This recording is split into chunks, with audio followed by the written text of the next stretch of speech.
I did not expect the morning to end with a pistol pointed at my daughter, but I should have, because the HOA meeting agenda had a line item called Community Standards Enforcement, and Marla always treated those words like a sacred oath. The air smelled like wet concrete from early sprinklers. My daughter Nora was loading her cello into the truck for her school audition, and I was sipping coffee, pretending this was an ordinary suburban street. Marla, the HOA president, burst from her garage in running shoes and a blazer, armed with a clipboard, a phone, and that smile people get when they are about to make someone's day worse. It had started 10 minutes earlier with a citation she left on my door, unapproved structure, that referred to the rope swing I had hung from our oak tree. She also noted unauthorized signage, meaning Nora's little arrow taped to the mailbox advertising her free lemonade stand for the weekend. Apparently the HOA felt threatened by citrus. I told Nora not to worry, and we kept loading up. But Marla didn't go away. She marched across my lawn and began reading off fine schedules and hearing dates, throwing in a claim that my truck's bumper stickers created a hostile environment. One was for a music festival, the other for an oil change shop. If that counts as hostile, the world needs softer feelings. Nora, quiet but sharp, asked if the swing really needed a permit or if this was just for people Marla didn't like. I told her that in the wrong hands, any rule becomes a weapon.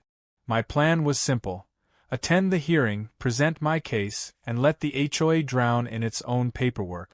But then Rick from the HOA's so-called security committee showed up in his safety vest, dragging another volunteer with a measuring wheel like we were about to build a highway. Rick claimed the swing was a safety hazard for sightlines. Our tree is 30 feet from the road. I asked which sightlines, and he said the sight lines of the community, which I told him was a fascinating metaphor. Neighbors began peeking from windows. Marla, loving the audience, started dictating into her phone about my noncompliance and the danger to minors. The only minor was my daughter, and the danger was the HOA itself. I decided it was time to leave, told Nora to get in the truck, but Marla stepped forward and blocked the tailgate. She even put a hand on Nora's cello case like she was confiscating contraband.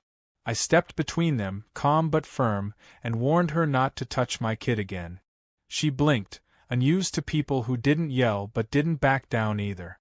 Rick muttered about waiting for the city, which in this case was his friend Doug with a reflective sash.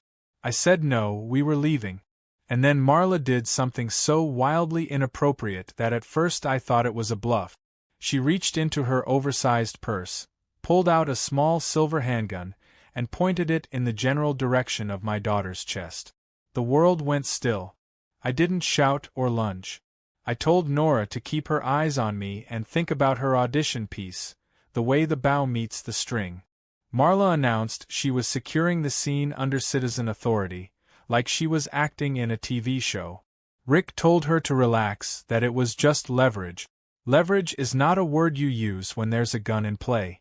I could see exactly what was going on in her head. She wanted control, validation, to be seen as the person who kept the neighborhood in line.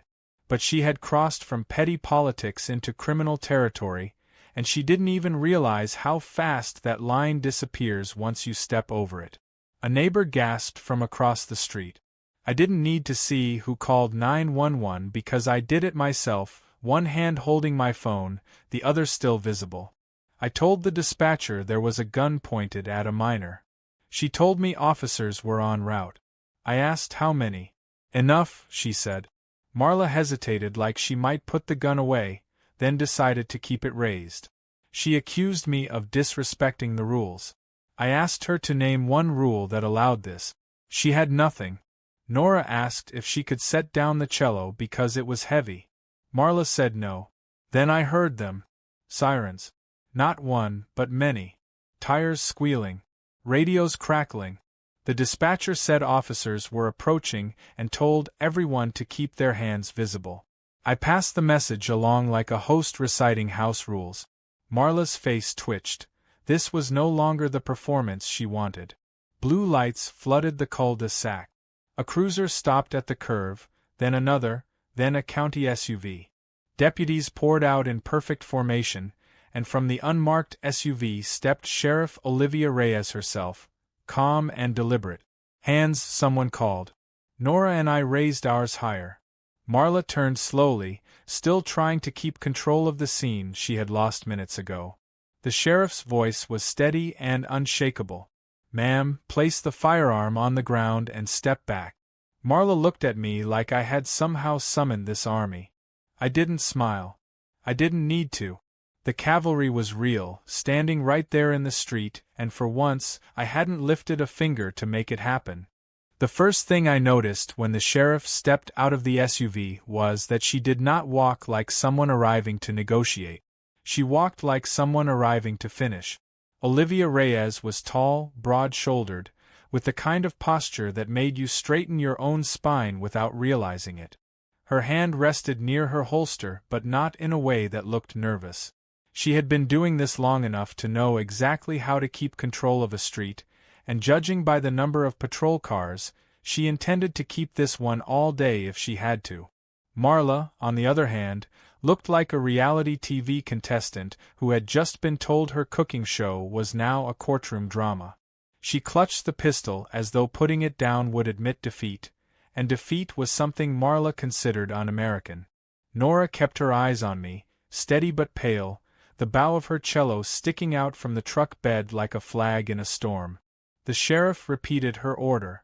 "Put the gun on the ground." This time, her tone had the subtle pressure of a closing door. Rick, still wearing his HOA-issued safety vest, muttered to Marla that maybe it was time to cooperate. He glanced nervously at the 3 deputies flanking the sheriff, all of whom were watching Marla's every twitch. Marla's eyes darted from the sheriff to me, searching for some kind of alliance she could still salvage. She asked if I was going to tell them I'd been violating community rules. The sheriff cut in, saying the only rule relevant right now was the one against pointing a loaded weapon at a child. The word loaded hung there like a warning bell. That was when I realized she'd already read Marla's hands and stance and knew exactly what she was dealing with.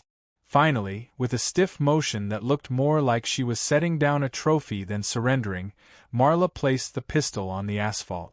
A deputy stepped forward, kicked it back toward another deputy, and bagged it without ceremony. The sheriff told Marla to step away from the truck and keep her hands visible. For once, Marla didn't argue. They separated us immediately. 2 deputies guided Nora toward a cruiser, another motioned for me to step toward the sidewalk, and a 4th took Marla aside for questioning. I could see her lips moving rapidly, her head shaking, her finger occasionally stabbing the air in my direction. The sheriff ignored it for the moment and came to me. She asked if we needed medical attention. I told her no, though I wasn't entirely sure my blood pressure agreed. Nora was shaken but steady. That was her way. The sheriff then asked me to recount exactly what had happened, in order, with no interruptions. I told her about the rope swing citation, the cell phone dictation, the attempt to block us from leaving, and finally the gun. I kept it clean, no sarcasm, at least not yet. Halfway through my account, a new car pulled up, a sleek, black sedan with government plates.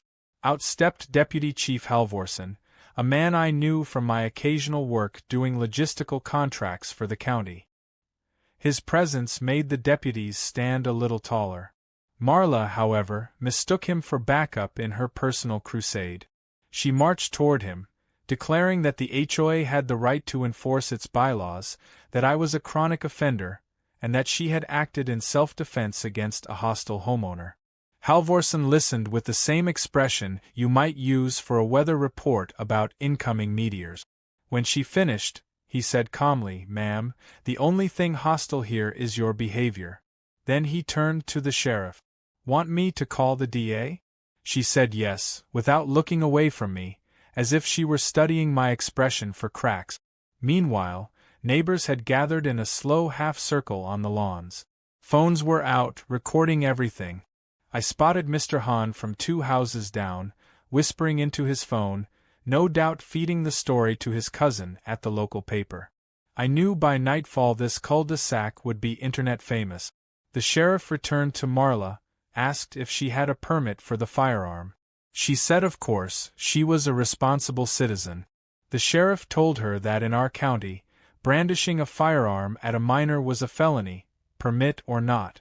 The word felony seemed to finally penetrate, because Marla's face froze in a way that suggested she was running through every contact she had on the city council. While they processed Marla, I asked if Nora could still make her audition. The sheriff's expression softened slightly, and she signaled to a deputy. He offered to escort us directly to the school after taking statements. That was when Rick tried to insert himself again, claiming the HOA had a right to impound the swing for safety reasons. I asked if he wanted to explain that to the armed officers on scene. He took a step back, suddenly remembering his property line. The deputies' questions were thorough. They asked distances, positions, exact words used. I answered every one. I could tell they were building a bulletproof report, no pun intended. Nora added her perspective with quiet precision, describing the way Marla's hands had trembled slightly on the gun, the way her voice had shifted from authoritative to defensive. By the time they were done, Marla was in cuffs. She still had that HOA posture, chin up, as if this was just another board meeting where she was about to outvote the opposition. The sheriff read her rights in a voice so calm it was almost polite. Then Marla was guided into the back of a cruiser, where the tinted glass swallowed her expression. The neighborhood murmured. Some faces showed satisfaction, others nervousness, because if Marla could be taken down in public like this, what did that mean for their own little fiefdoms? I caught the eye of Mrs. Chen, who ran the HOA's social committee, and her look said she already knew the next meeting would be bloodless but messy. As the last cruiser pulled away with Marla inside, Halvorsen lingered. He told me he'd make sure the DA understood the full context, that the county took threats against minors seriously. He also said something that stuck with me: when you stand up to people like her, you're not just protecting your family, you're protecting everyone too scared to speak up. We got into the truck, Cello safe in the back, and followed the escort car out of the neighborhood. Nora didn't say much until we were on the highway. Then she asked if Marla would come back. I told her probably, but not for a while, and when she did, she'd have a very different audience waiting for her. What I didn't say, what I was already planning, was that this wasn't over. You don't point a gun at my kid and walk away without consequences that stretch far beyond a single arrest. Marla had played her move. Now it was my turn. And unlike her, I knew exactly how to make it count. The thing about HOA drama is that people think it stops at the arrest. They picture the problem person humiliated, locked away, and the rest of the neighborhood breathing easy. But that's not how it works. HOA politics are like weeds. You cut one down and another sprouts from the root. Marla's roots ran deep. The very next day, while she was still in county holding, her allies started stirring the soil. I noticed it the moment Nora and I got home from her audition, which had gone brilliantly despite everything. There were 3 new notices taped to my door, all identical in their self-righteous tone. One was for failure to comply with community beautification standards. The second claimed public disturbance during a board enforcement action. The third simply read, pending HOA sanctions, in bold letters like they'd been designed to intimidate me into apologizing. None were signed, but the font and formatting screamed HOA Secretary Committee. The real giveaway was the time stamp.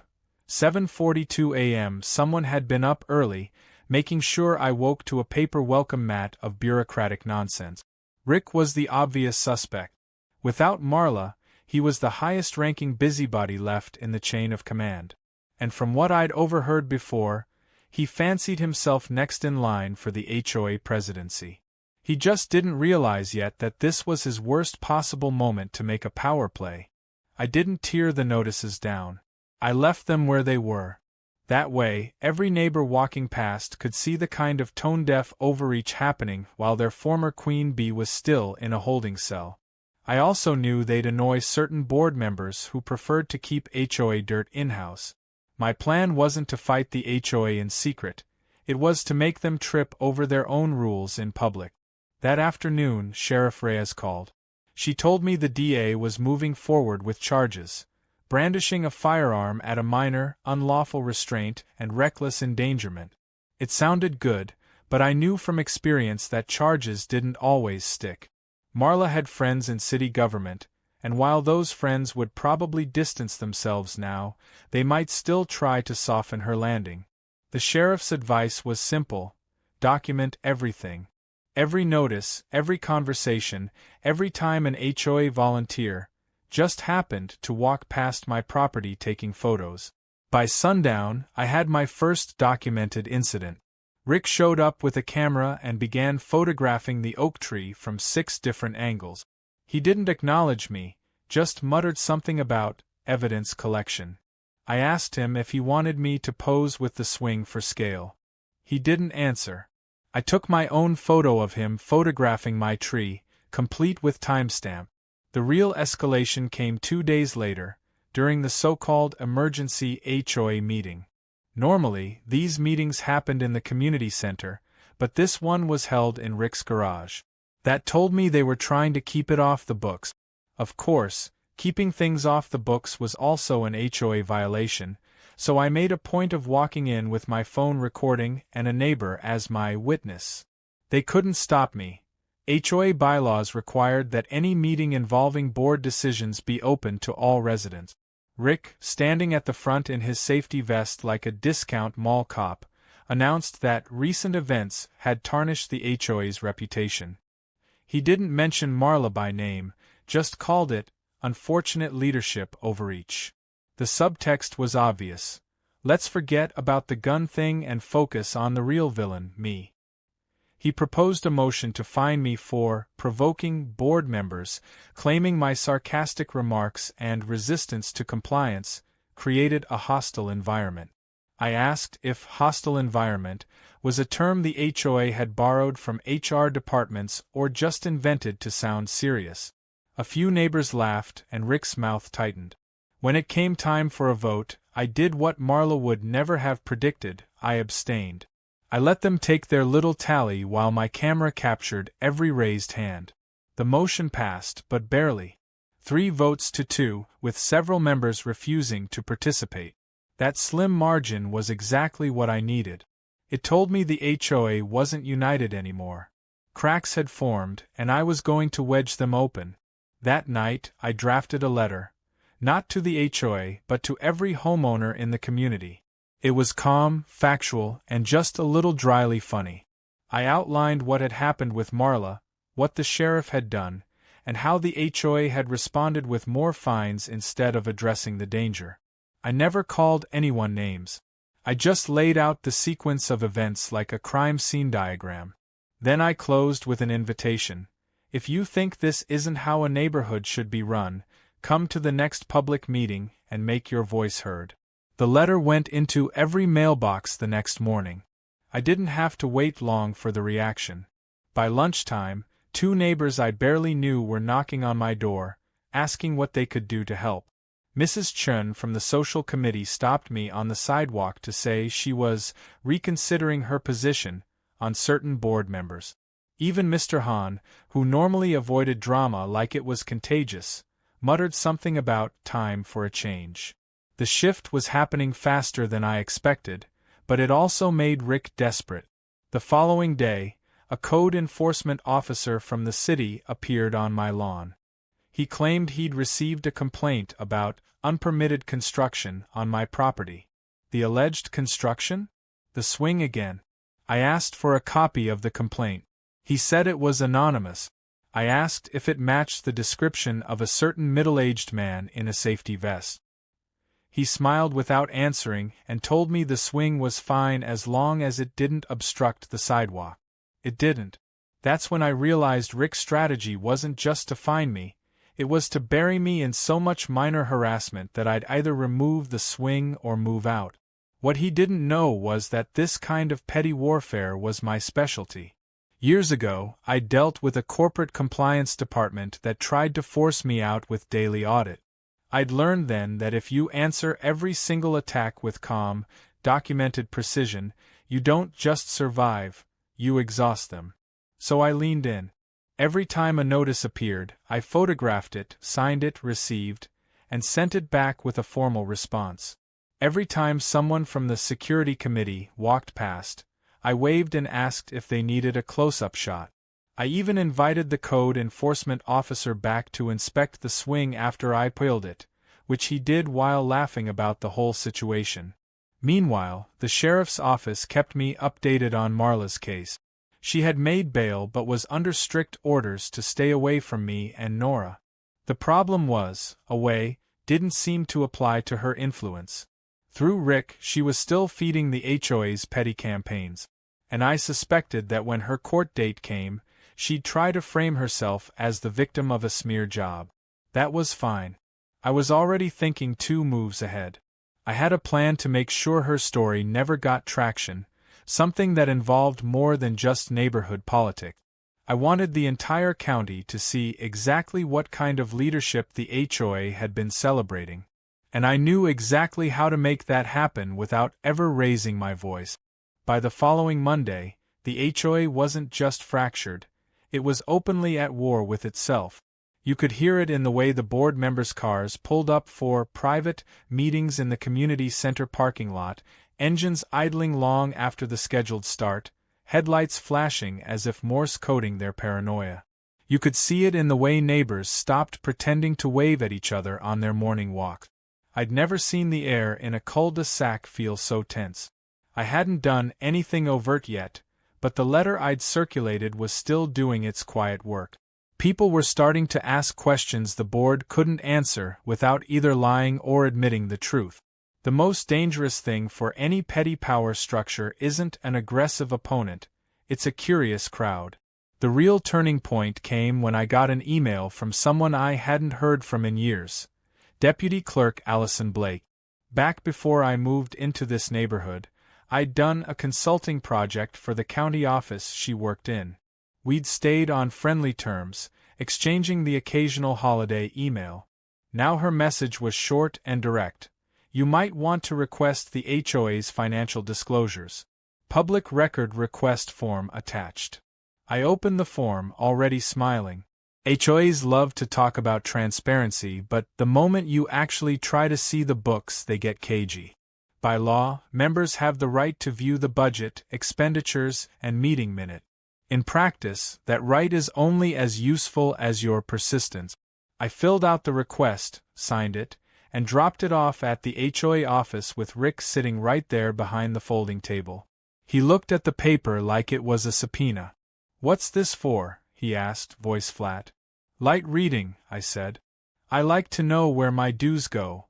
He said they'd get back to me in 30 days. I reminded him the bylaws required a response in 5.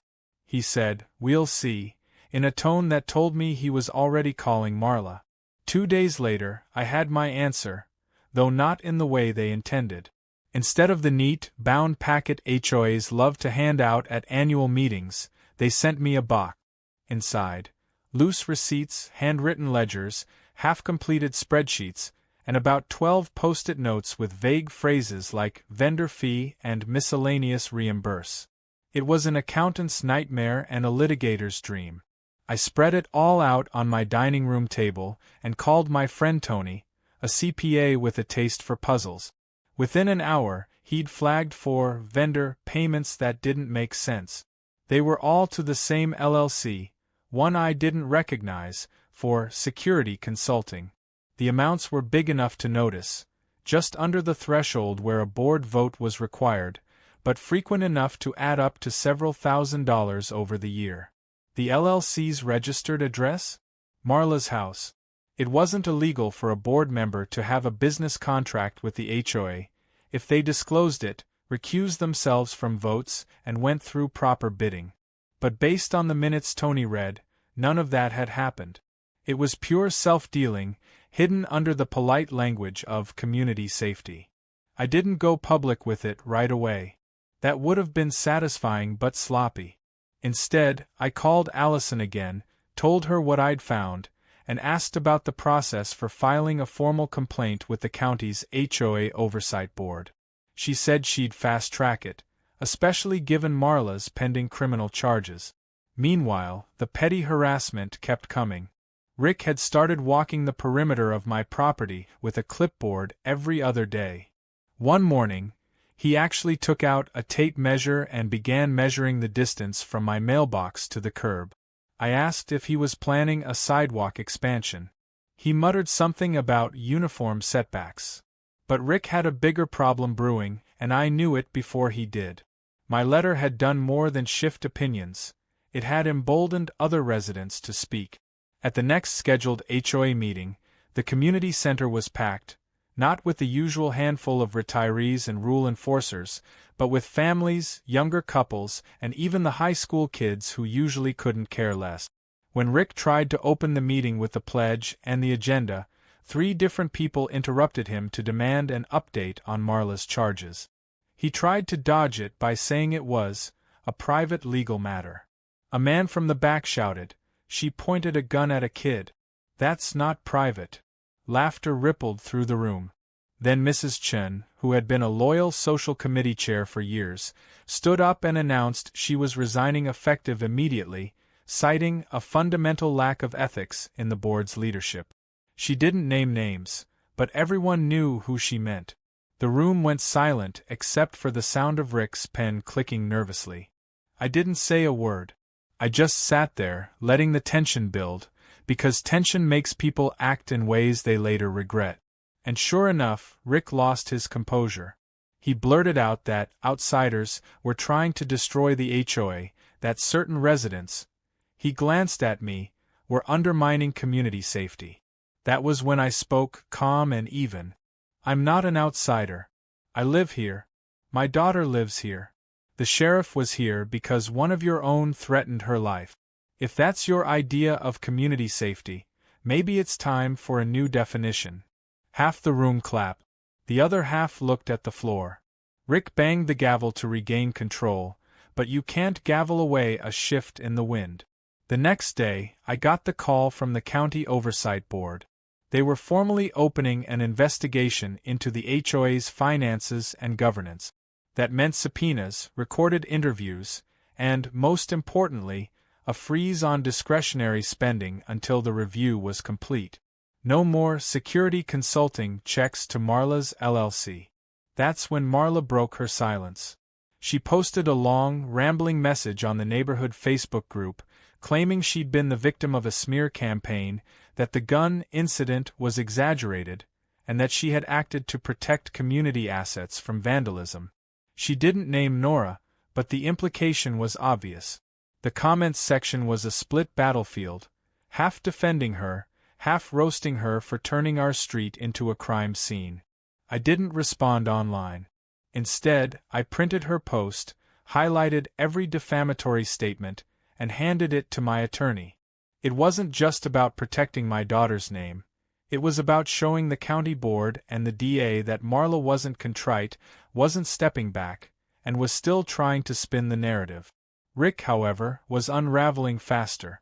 Without Marla's direct presence, he was shouldering all the pressure, and it didn't suit him. At one point I caught him outside my house at night, taking photos of the swing with a flash. I stepped onto the porch and told him to make sure he got my good side. He didn't even try to reply, just shuffled off into the dark like a man who had finally realized the neighborhood was watching him, too. By the end of that week, the situation had shifted so far that I didn't have to push anymore. People were calling for a recall election. The Oversight Board's investigation was on the local news. And I had one more move ready, something that would ensure neither Marla nor Rick could ever hold authority over anyone here again. I just needed to time it perfectly. And timing was about to get very, very interesting. The timing came faster than I expected. It was a Thursday morning, the kind of crisp fall day where the air smells faintly of dry leaves and distant fireplaces.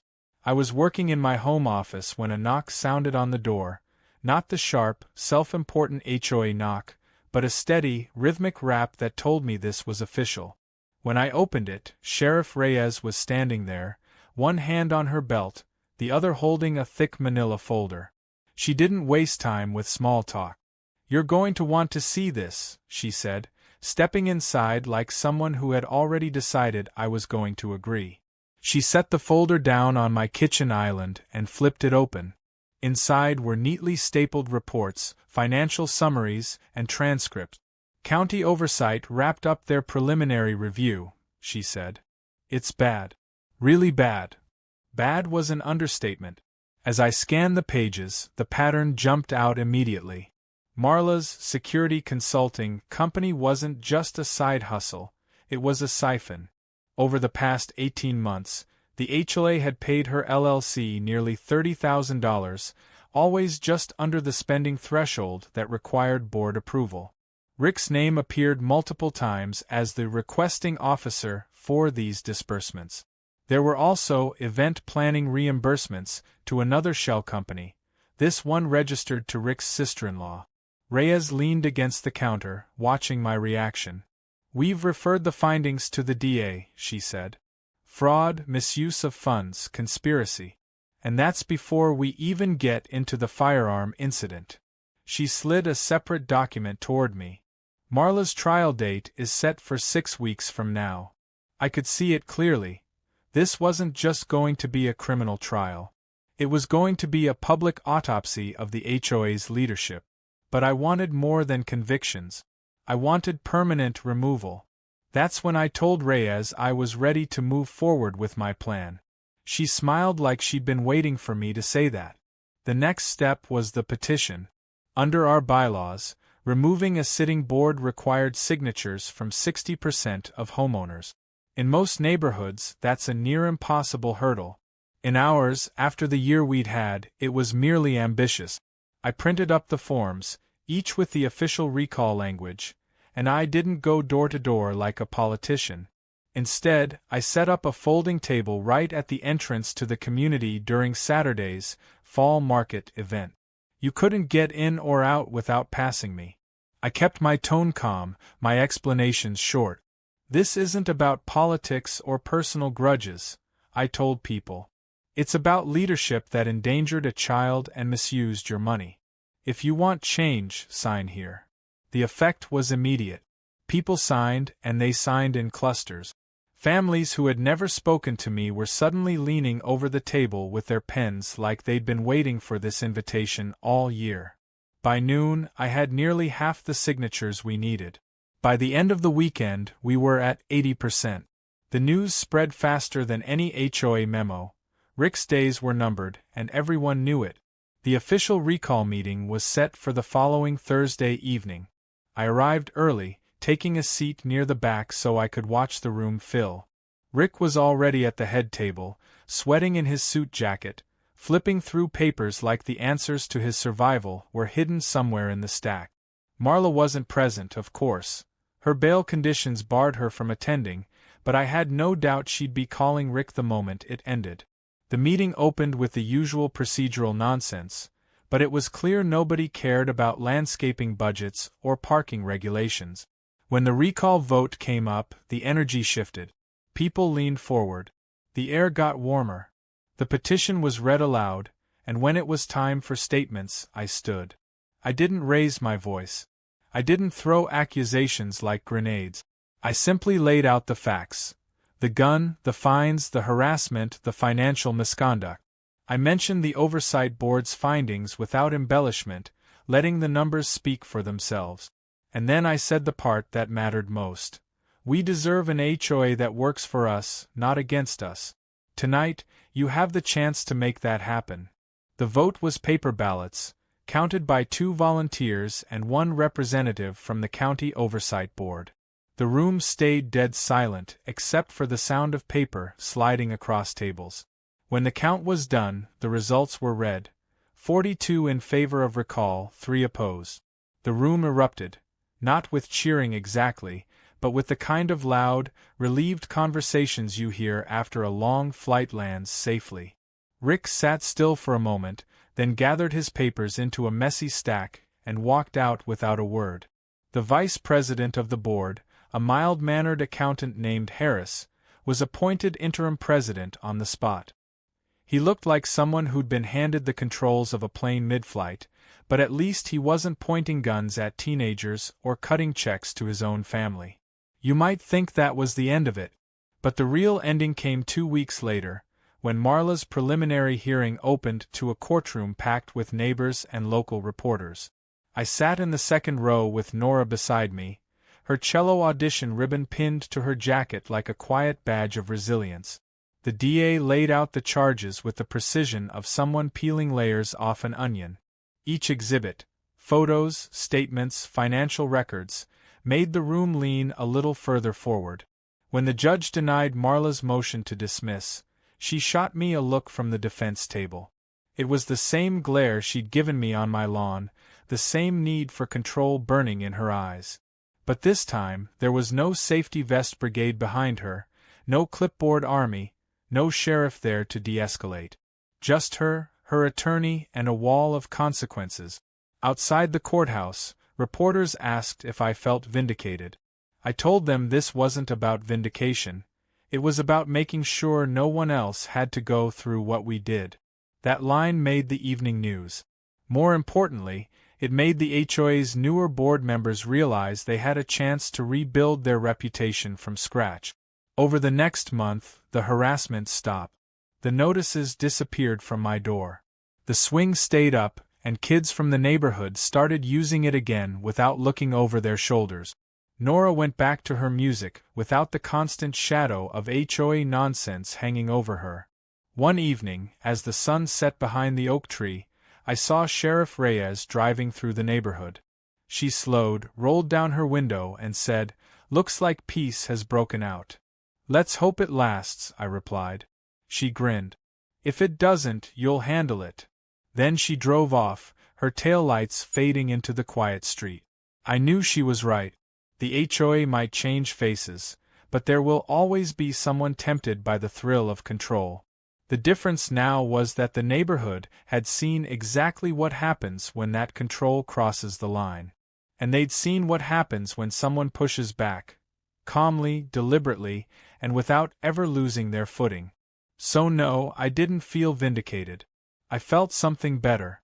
I felt ready for whatever came next, and I had a feeling that if it did, I wouldn't be facing it alone.